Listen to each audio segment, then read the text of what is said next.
আমাকে ইংল্যান্ডে থাকাকালীন আমাদের এক ঘরানার মধ্যে দাওয়াত করা হয়েছে, টেকনিক্যালি দাওয়াত করছে।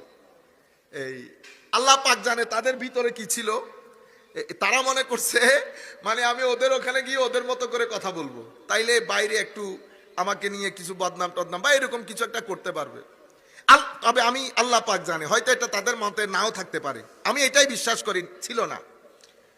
তো গেছে এখন সব তারা বসা, বুঝছেন না, এটা বড় খতরনাক জায়গা। কিন্তু আল্লাহ পাকের মেহেরবানি হচ্ছে, আমি তাদেরকে বললাম আমাদের বিশ্ব মুসলিমের সমস্যা, বিশ্ব মুসলিম পরিস্থিতি, আমাদের সমস্যা কি। কত জোরালো জোরালো বক্তব্য, মুসলমানদের ইত্তেহাদ, ঐক্যমত, মুসলমানদের মধ্যে দ্বিমত হয়ে গেছে, আমরা একতা চাই, ঐক্য চাই, একদম জ্বালাময়ী বক্তব্য। সবাই ঐক্য চায়, সবাই ঐক্য চাইতেছে, কিন্তু আমি যখন স্টেজে উঠতেছি চেহারা কালো হয়ে গেছে। এই যিনি ঐক্যের এমনি এমনি করতেছে এমনি এমনি, উনি যখন আমারে দেখছে ওনার চেহারা কালো হয়ে গেছে। এই হইলো আমাদের ঐক্য, এই হইলো আমাদের ঐক্য। তা আমি যারা আয়োজক, যারা আমাকে দাওয়াত করছে তাদেরকে বলছি, বিনয়ের সাথে অনুরোধ করতেছি আমার পূর্বে যারা আলোচনা করেছেন জোরালো বক্তব্য, তারা যেন বসে, তারা যেন চলে না যায়। কারণ আমি যেহেতু তাদের বক্তব্য শুনছি, তা আমারও এটা অধিকার আছে, তারাও যেন আমার বক্তব্য এখান থেকে শুনে যায়।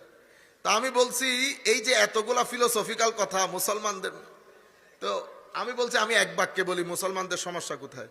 আল্লাহ, মুসলমানদের সমস্যা হচ্ছে আরবিতে একটা শব্দ আছে এহানা। কি শব্দ? এহানা। এহানা মানি একজনকে অপমানিত করা, ছোট করা, খাটো করা।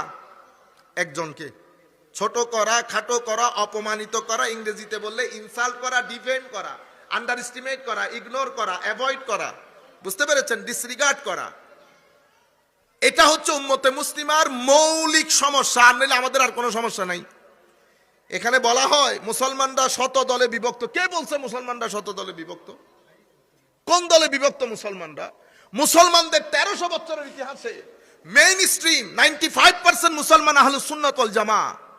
মুসলমানদের মধ্যে দ্বিমত থাকলে তো মুসলমানরা 1250-1300 বছর ঘাস কাটছে। 1350 বছর পুরা পৃথিবীর মধ্যে যারা আলো জ্বালিয়েছে, তারা যদি শতদা বিভক্ত হইতো আলো জ্বালাইতে পারতো।